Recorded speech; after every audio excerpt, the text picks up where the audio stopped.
Kung ang PDP, padapa. Pagka binasa mo kasi yun sa Tagalog, mga kababayan, PDP, padapa.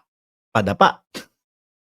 Ano po, kung sa PDP, walang laban ho, mga kababayan, dito iba ang nangyayari.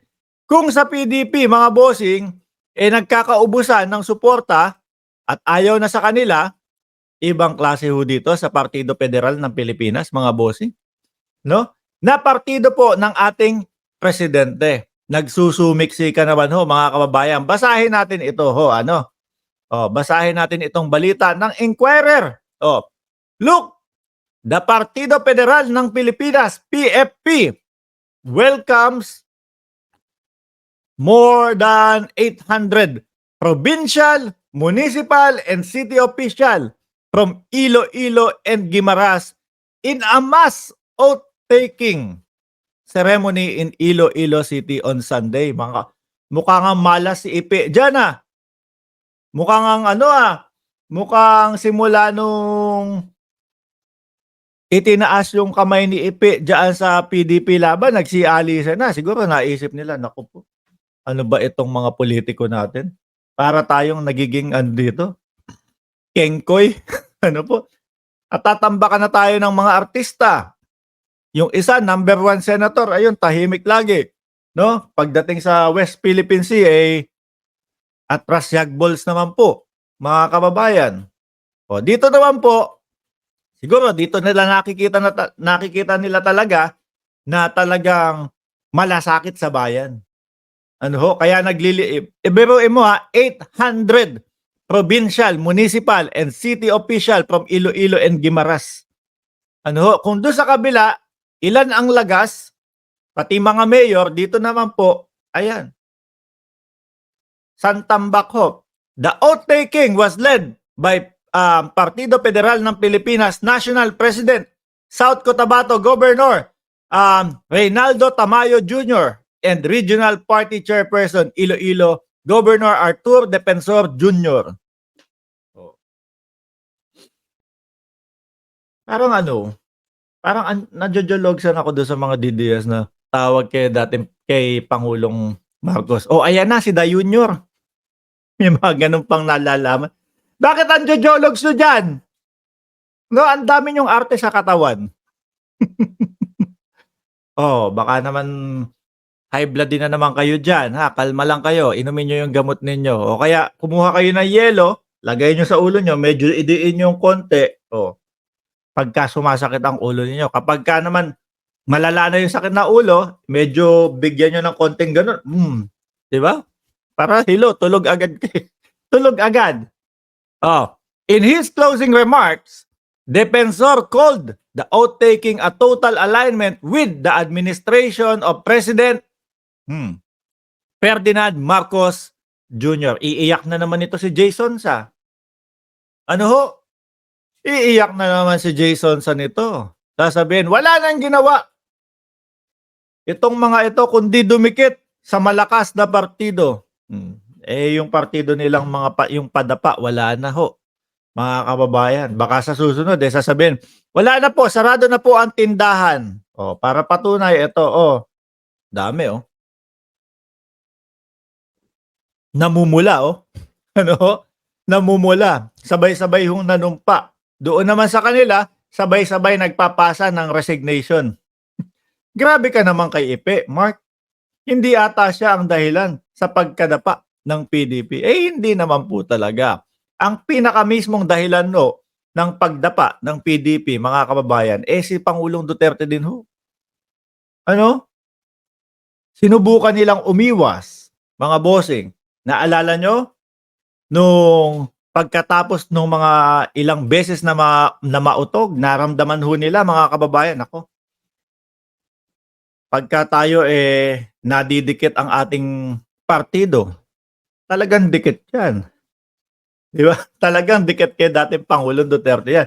Pagka iisipin ng taong bayan, nadikit ang ating partido kay dating Pangulo, mauubusan tayo.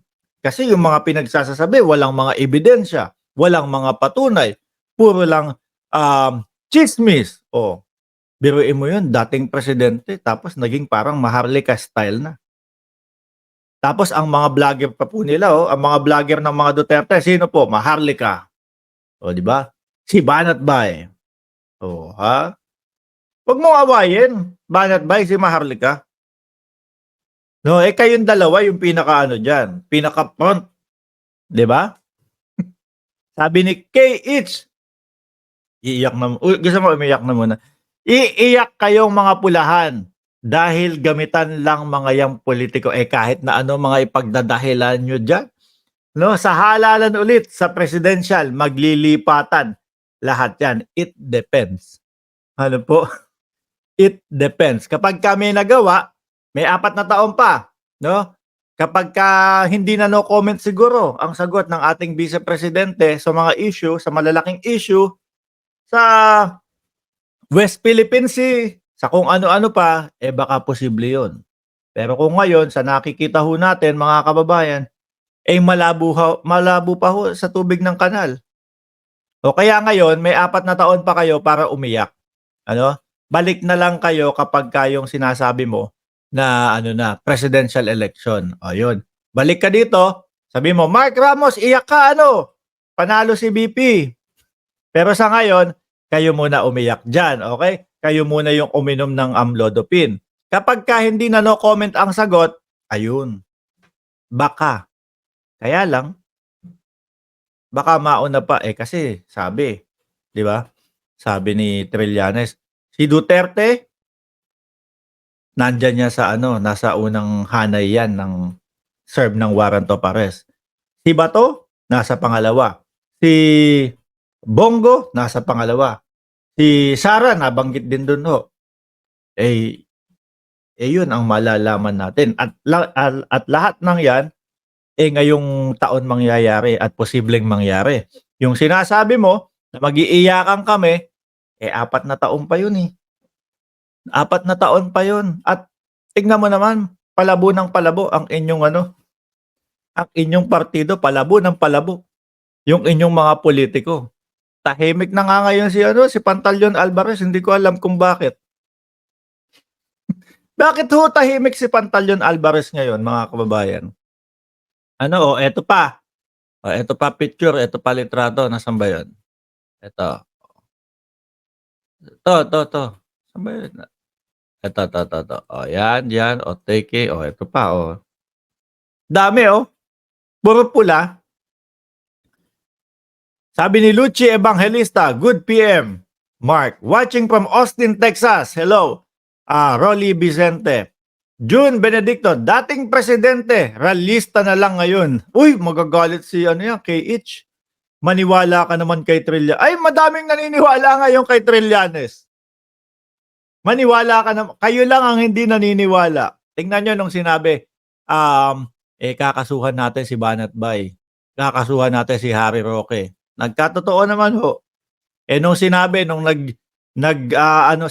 nagbabangayan sila ni dating Pangulong Duterte.